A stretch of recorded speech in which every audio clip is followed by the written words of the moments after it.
Shalom jemaat Tuhan dimanapun saudara berada. Senang sekali kembali bisa menyapa saudara melalui perenungan firman Tuhan. Saya mengajak kita untuk membacakan sebagian dari firman Tuhan di dalam Mazmur 23 ayat 6. Kebajikan dan kemurahan belaka akan mengikuti aku seumur hidupku, dan aku akan diam dalam rumah Tuhan sepanjang masa. Bapak Ibu Saudara yang adalah jemaat GKI Sion Tasikmalaya, atau saudara yang pernah berkunjung ke GKI Sion, maka saudara akan tahu bahwa di area taman di samping dari gedung atau ruangan kebaktian itu ada kolam ikan.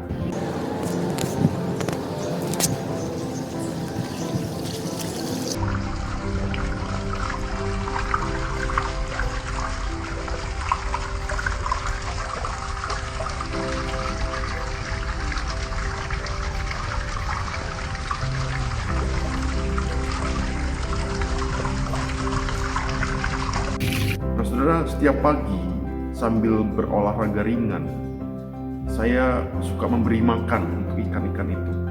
Sambil memberi makan, saya seringkali diam memandangi ikan-ikan itu dan menikmati keindahan dari warna-warni dan gerak-gerik ikan itu. Saudara, akhir-akhir ini ada satu kebiasaan iseng yang seringkali saya lakukan. Dari banyak ikan yang ada itu, saya akan pilih satu ikan, dan kemanapun dia berenang, saya akan lemparkan makanan itu ke dekatnya, supaya dia makan dengan kenyang. Dia berenang ke kanan, maka saya akan lemparkan makanan itu ke kanan. Kalau dia berenang ke kiri, maka saya akan lemparkan makanan itu ke kiri. Saya akan merasa puas sekali kalau makanan yang saya lemparkan itu betul-betul dimakan oleh ikan target saya itu. Saudara, suatu kali waktu saya lakukan keisengan itu di pagi hari, tiba-tiba sebuah ayat Alkitab muncul di dalam pikiran saya. Kebajikan dan kemurahan belaka akan mengikuti aku seumur hidupku. Saudara, saya tiba-tiba tersentak. Firman Tuhan seolah berkata bahwa sesungguhnya sayalah ikan itu yang sebetulnya nggak ada istimewanya dibandingkan dengan ikan-ikan yang lain dalam kolam itu.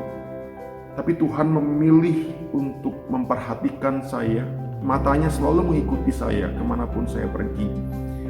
Dan berkatnya, kebajikan, kebaikan, kemurahan Tuhan selalu mengikuti saya seumur hidup saya. Saudara, ayat ini adalah bagian terakhir dari sebuah mazmur yang sangat terkenal yang ditulis oleh Daud, Mazmur 23. Di dalam salah satu terjemahan bahasa Inggrisnya, ayat ini berbunyi, "Surely goodness and mercy shall follow me all the days of my life." Ada kata surely yang berarti pastilah, so pasti, sungguh, atau tidak diragukan lagi, atau mutlak benar di awal kalimat ini. Saudara, kemudian ada kata mengikuti aku. Dalam bahasa aslinya, saudara, sesungguhnya kata ini berarti mengejar, bahkan memburu aku dengan hasrat yang sangat kuat. Saudara, kata ini biasa dipakai untuk melukiskan musuh yang mengejar dan memburu dengan maksud yang jahat. Daud, penulis Mazmur ini, sudah biasa dikejar-kejar oleh musuh dengan maksud untuk mau membunuh dia, menghabisi dia, membantai dia. Namun, dia dapat tenang karena Tuhan juga mengejar, memburu dia, bukan dengan maksud jahat, tapi dengan kebajikan dan kemurahan, dengan kebaikan dan kasih setianya. Saudara, kasih setia Allah secara aktif mencari dan menemukannya di sepanjang jalan kehidupannya.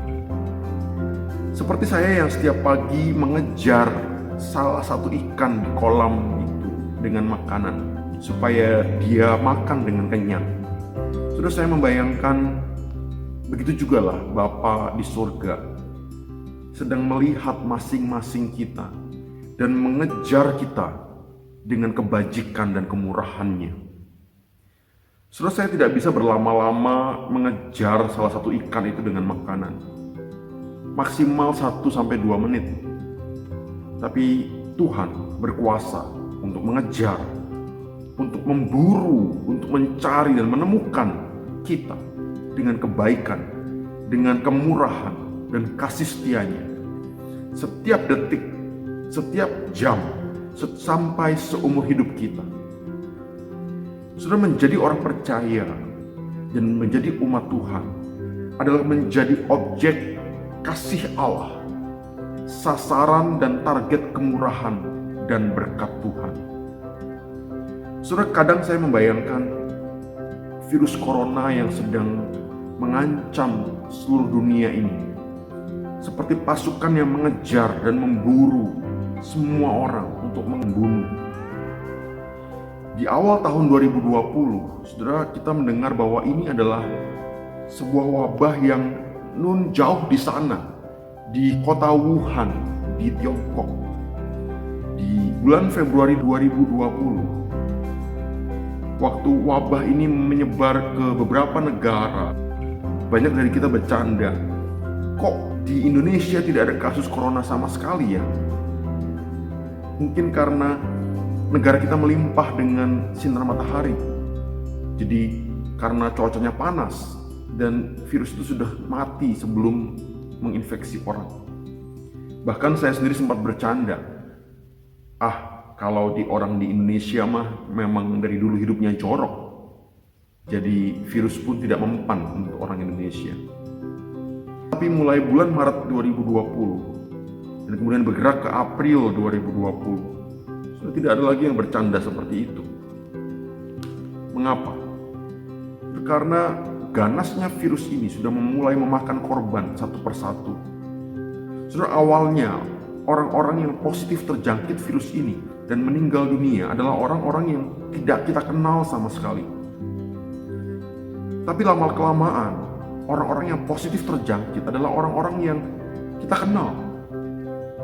Bahkan lama-kelamaan orang yang meninggal karena virus ini adalah orang-orang yang tinggalnya dekat dengan rumah kita, yang dekat dengan tempat kita bekerja, bahkan yang kita kenal dengan baik. Terus sejak Indonesia mulai melaporkan adanya kasus-kasus pertama pasien positif corona, semua korban itu tidak saya kenal. Tapi sekitar 3 minggu yang lalu, ada seorang hamba Tuhan senior di Jakarta yang saya kenal dengan baik meninggal dunia karena virus corona. Saudara, bukankah kita menjadi khawatir dan takut? Bukan karena sekadar ada fenomena pandemi virus corona di dunia ini, tapi karena wabah ini bukan lagi sesuatu yang jauh di sana, bukan lagi sekedar angka-angka statistik, tapi sekarang ancaman itu sudah benar-benar ada di depan mata kita. Sudah beberapa minggu terakhir ini, bahkan mungkin sampai beberapa minggu ke depan, bahaya wabah virus corona ini akan terus mengejar kita, akan terus memburu kita dengan hasrat yang kuat untuk membunuh. Tetapi jangan lupa, saudara, bahwa kebajikan Allah, kebaikan Allah, kemurahan, berkat, pemeliharaan, dan kasih setia Allah juga mengejar kita, memburu kita dengan hasrat yang jutaan kali jauh lebih kuat. Bukan hanya beberapa minggu, bukan hanya beberapa bulan, bukan hanya beberapa tahun, tapi seumur hidup kita, di sepanjang perjalanan hidup kita. Dan pada akhirnya kelak, kita akan diam dalam rumah Tuhan sepanjang masa. Waktu saat itu tiba, semua peristiwa yang membuat kita sedih, membuat kita bingung, galau, khawatir, akan menjadi jelas waktu kita tiba di rumah Bapa di surga. Di saat itu, waktu kita melihat ke belakang, sungguh ternyata hanya ada kebajikan, dan kemurahan belaka yang mengikuti dan terus mengejar di sepanjang umur hidup kita di dunia ini. Amin.